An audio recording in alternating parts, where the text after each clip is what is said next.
Fais-le, Utrecht. Utrecht. Non, Utrecht. Utrecht. Non, Utrecht. Utrecht.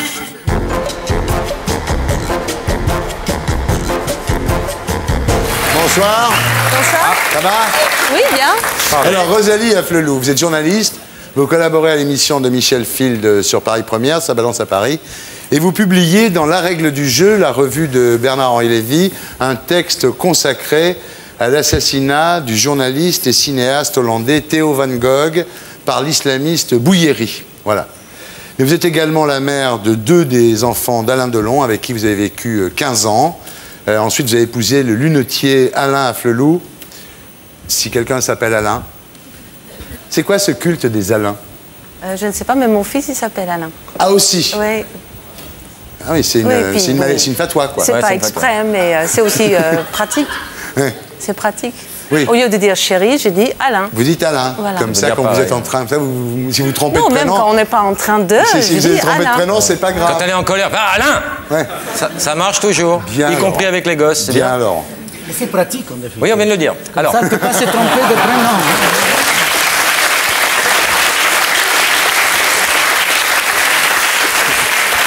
Alors, votre vrai nom, en fait, c'est Rosalie Van Bremen. Van Bremen. Van Bremen. Van Bremen. C'est bien ça, hein? Oui, c'est pas mal. bah, fais-le sans grimace, dis-le normalement. Non, c'est difficile de dire ça. Bremen. Non. Vous êtes né à Utrecht. Oui. Ah, Oui, c'est pas mal. aux hein, Pays-Bas. Ça commence. Fais-le, Utrecht. Utrecht. Non, Utrecht. Utrecht. Non, Utrecht. Utrecht. Non, mais tu y arrives. Il n'y arrive pas. Hein. J'arrive à faire, tout le monde en parle. Mais Ça, Utrecht, c'est non. autre chose. Aux Pays-Bas. Donc vous avez fait des études de droit, Où ça? Rosalie. Où ça?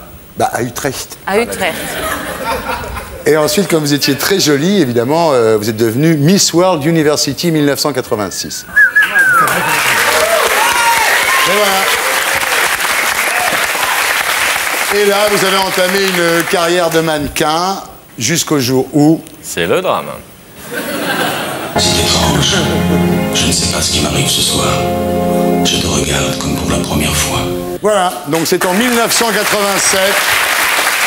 Alain Delon donne dans la chanson avec Comme au cinéma.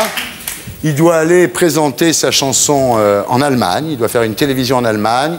Il y a une choriste qui ne peut pas y aller. Oui, elle était malade. Et là, qu'est-ce qui se passe? Et puis en plus, elle n'avait pas envie de travailler avec Alain Delon. Non. Oui. Et moi, je ne savais pas qui c'était Alain T'as Delon. dit non, là, je vais l'épouser, te fais pas chier. Mais moi, j'avais envie d'aller à Francfort, à Hambourg et à Berlin. Donc voilà. Ouais. Alors, vous aviez jamais chanté, jamais dansé? Si, bien sûr. Si? Mais pas de l'opéra, bien Ouais. sûr. Pas comme Dalida. Ouais. Non. Et vous y êtes allée, vous? Courageuse, hein? Pourquoi courageuse? Parce qu'Alain Delon, il a une réputation d'homme dur, quand même, non? Vous aussi, vous êtes une dure. Ah oui. Surtout le matin. Ah, vous savez que j'étais à l'école avec votre mari? Il vous l'a dit, ça, Afflelou? On était à l'école ensemble, à Salon de Provence, Ah bon? au lycée de l'Empéry. Il vous a Ah pas bon? dit ça? Non. Ah, mais vous Il pouvez y a m'en des parler. raisons? Pardon? Il y a des raisons? Bah, il y a des raisons. Lui, il est arrivé d'Algérie, moi j'étais là, voilà, et on s'est retrouvés à l'école. Mais c'est... Il y a longtemps, hein. Dans la même classe ou... Dans la même classe. Ah d'accord. Il était très brillant déjà. Il Pas de était déjà reflet?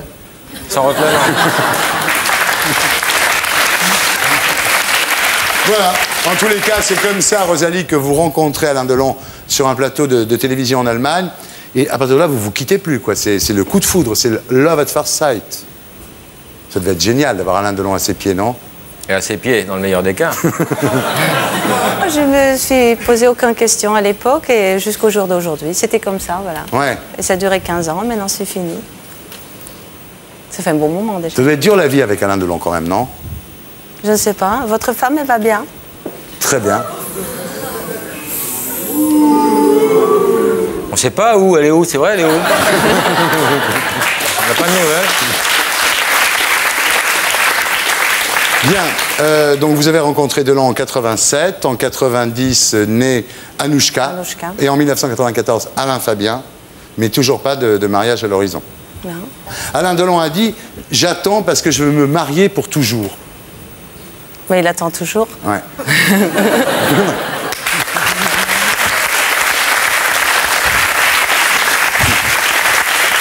Alors en 1997, il y a déjà des rumeurs sur des dissensions dans votre couple, et Alain Delon déclare que ceux qui disent que mon couple explose s'attendent à ce que je leur explose la gueule.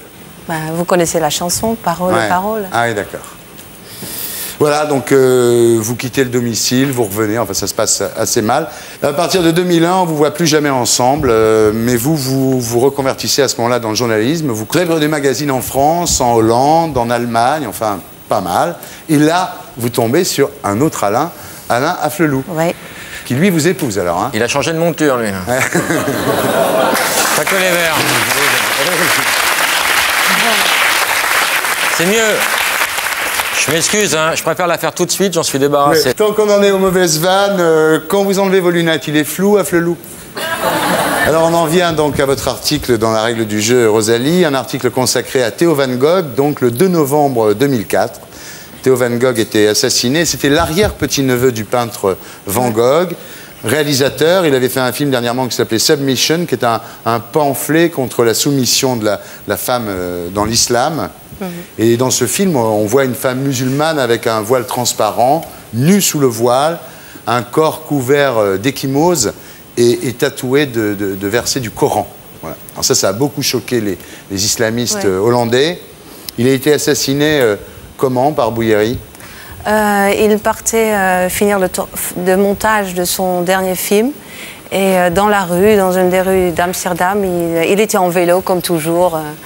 Et le bonhomme l'a suivi. Elle a d'abord tiré dessus avec un revolver et a coupé, carrément tranché la gorge jusqu'au cervical avec un grand couteau de boucherie. Et après, il a planté dans son ventre un tract avec des noms des personnes qui allaient suivre, donc d'autres condamnés à mort par les islamistes, et l'appel à la djihad. Ouais. Et ce n'était pas un simple fait divers, mais c'est un jeune homme qui fait partie d'un grand réseau de terroristes, en fait. Donc c'est une histoire qui commence à Amsterdam et qui se mêle finalement avec des attentats de Casablanca et de Madrid, etc. Donc c'est un grand réseau de terroristes, malheureusement. Alors, cette histoire a eu un grand retentissement en Hollande. Oui, parce mais dans que le monde entier, hein, finalement. Oui, puis c'est traditionnellement un pays de tolérance, Oui, très. la Hollande. Donc d'un seul coup, cette violence comme ça subite, ça a remis beaucoup de choses en question, j'imagine, non? Oui, enfin, bien sûr, la violence, elle est partout, mais que quelqu'un uniquement soit assassiné par ce qu'il dit à la télévision ou dans ses articles ou dans ses livres ou dans ses films, c'est, je peux pas vous comparer avec Theo Van Gogh. Vous êtes plus svelte, moins blond et beaucoup plus élégant et plus charmant. Mais vous aussi, vous avez un côté assez hard, si je peux dire, et par moments extrême, même dans la finesse, mais extrême. Et c'est comme si vous étiez en vélo. Enfin, bon, ça arrivera peut-être pas, mais rue Faubourg-Saint-Honoré. Déjà tirer en vélo, j'y crois pas. Déjà. Et quelqu'un vous tue à cause de quelque chose que vous auriez dit sur un plateau de télévision. Bien sûr. Voilà. Et dans un pays comme la Hollande, où il y a l'avortement, où il y a le mariage gay, où on peut tout, on fait tout. Enfin, bon, c'est pas la débauche, mais enfin, tout est plus libre et plus ouvert que dans un pays comme les Pays-Bas. C'est la folie. On ne comprend pas. Alors, les Pays-Bas, justement, qui avaient respecté les langues, les coutumes, la culture des immigrés, d'un seul coup, les gens se sont dit, est-ce qu'on a eu raison? Est-ce que c'était pas une fausse bonne idée, finalement? Parce que ces gens-là ne sont pas intégrés, et c'est des éléments halogènes dans la société. Le problème, c'est que c'était la politique de l'intégration des années 60. Et c'était une politique de gauche. Tout le monde était bienvenu, comme encore jusqu'au jour d'aujourd'hui, d'ailleurs, et c'est encore une bonne chose. Ils étaient tellement tolérants, ils ont tellement laissé faire qu'aujourd'hui, le problème, la gauche en Hollande dit, nous sommes de gauche, nous étions des gens des années 60-68, et Flower Power, etc. On s'est trompé, on vote à droite maintenant, c'est fini. Et pour que la gauche dise ça, voilà. Pour vous montrer que c'est vraiment la catastrophe. Ce qui est à craindre maintenant en Hollande, c'est l'arrivée de gens comme Pim Fortuyn, c'est-à-dire un mouvement populiste, finalement. Bien sûr, on a peur que l'électorat va se radicaliser, c'est sûr. Et je suis contente que vous parlez de Pim Fortuyn, parce que Pim Fortuyn était décrit dans la presse en France comme quelqu'un, comme un fasciste, comme un antisémite, etc., qui n'était pas. C'était quelqu'un assez extrême dans ses propos, qui était relativement à droite de la droite, mais c'était pas un Jean-Marie Le Pen, loin de là. Et c'est quelqu'un qui a fait beaucoup pour la politique en Hollande, qui était malheureusement assassiné aussi, donc il y a du débit en ce moment. Et on a peur que depuis cet assassinat de Theo Van Gogh, que les gens vont être beaucoup plus extrêmes et être moins doux et moins tolérants, et que les gens vont être vraiment, c'est le populisme, quoi. Et ça, c'est la grande crainte aux Pays-Bas. Et je pense que c'est quelque chose de global. Hein. La France aussi peut se retrouver avec un problème d'intégration. Et je pense qu'elle se trouve devant le problème d'intégration, et c'est aux politiques de s'en occuper. Et je ne sais pas si elle s'en occupe bien. Et pour être sûr de ne rien rater de Inarditube, abonnez-vous et mettez un pouce bleu.